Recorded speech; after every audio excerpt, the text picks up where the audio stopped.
Hi, I'm Dr. Neil Payne. And I'm Kirk Lyons. And this is All Things Confederate.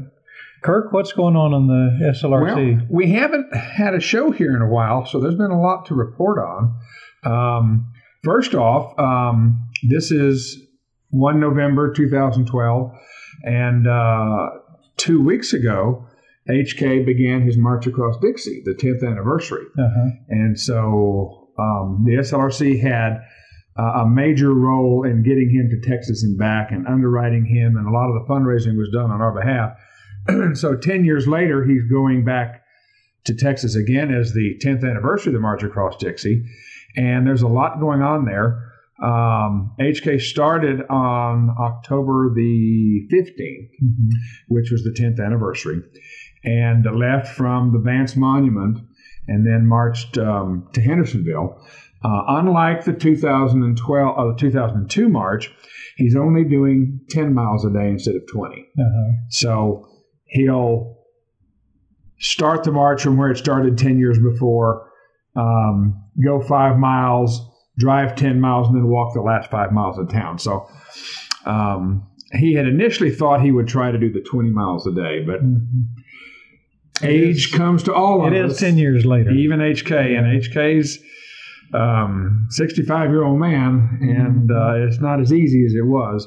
But I think 10 miles a day is quite sufficient. I do too, especially since it's a memorial march. That's right.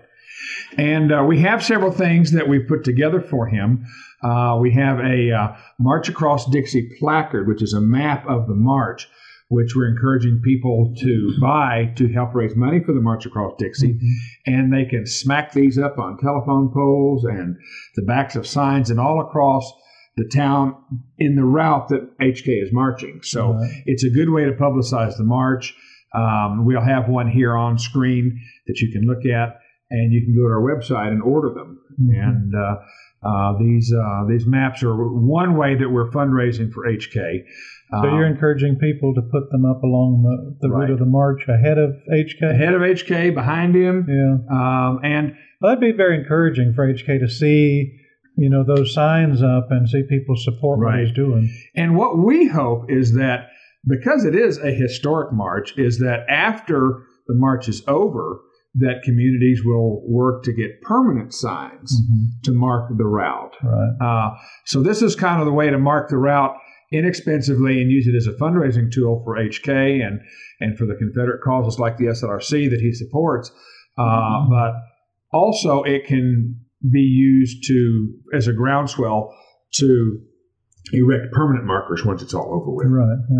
So, but HK's sidelined right now because his and his brother's vans have both met with unintended accidents, and so we're working on getting a van together for him. And somebody actually ran into Terry Lee's truck while HK was across the street, I guess. That's right. And his own van got totaled on the side of the road. He had some minor problems very close to his house, and he had to pull over the side of the road. And he was going to come back the next morning and fix the problem and drive off, and his car was totaled. I mean, literally almost split in half. So anyway, so for the last few days, he's not been able to march, but we've got a van for him, and we're getting it all fixed up so that it'll make it to Texas and back, and hopefully we'll have him marching again here real soon. Well, send him your support and let him know that you care about him. In the meantime, we that same day, we went out and protested the opening of the Lincoln exhibit. Oh, that's right. That's traveling around the road show. Let's talk about that for a minute. Well, we decided to do a street theater, and that we couldn't just that's in our backyard.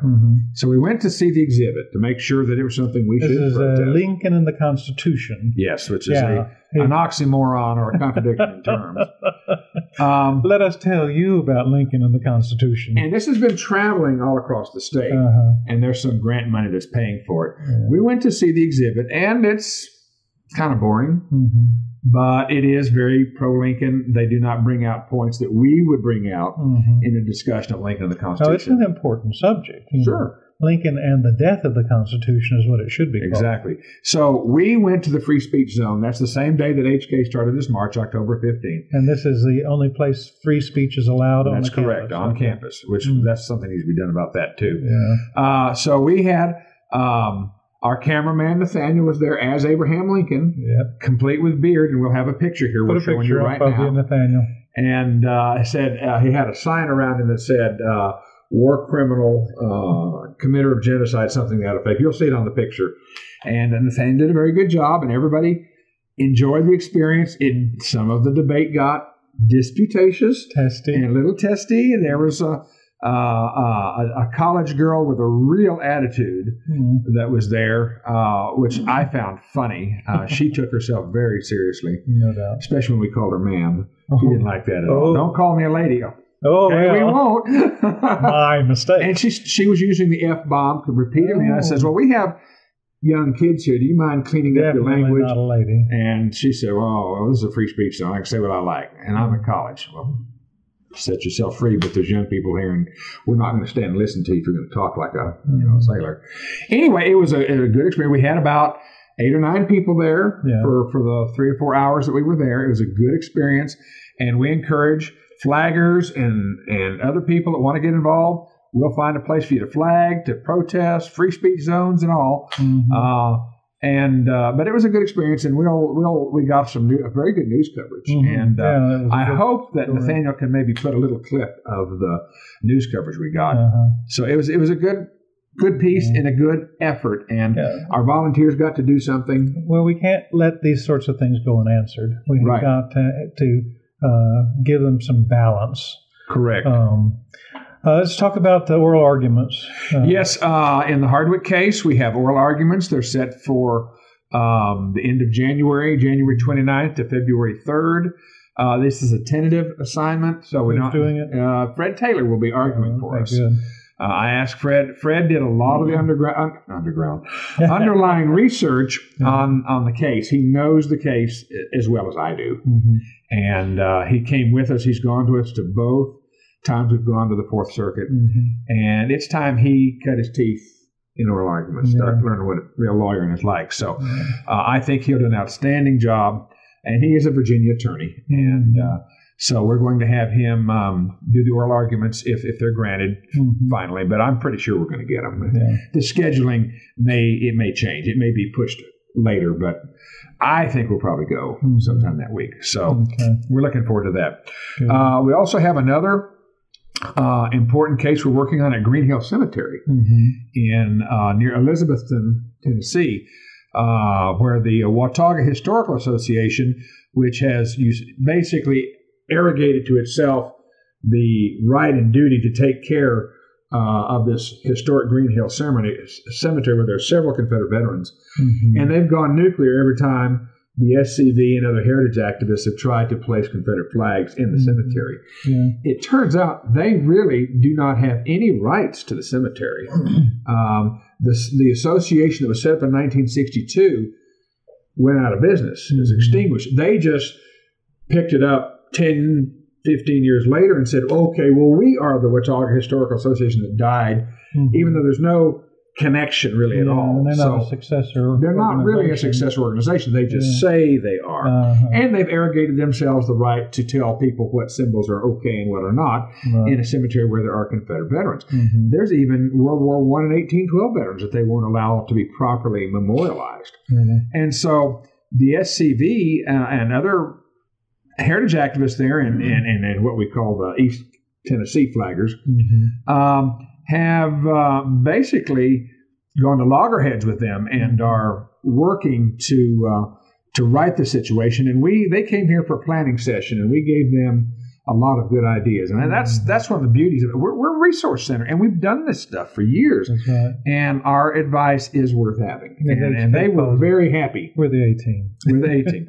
They were very happy with, and we're going to get more involved with them and try to help them. But we told them, as we tell everybody, we're now a membership organization. We still need your donations, but we also need your membership. And if we don't have your membership, we can't operate because we do this full time. This is what we do.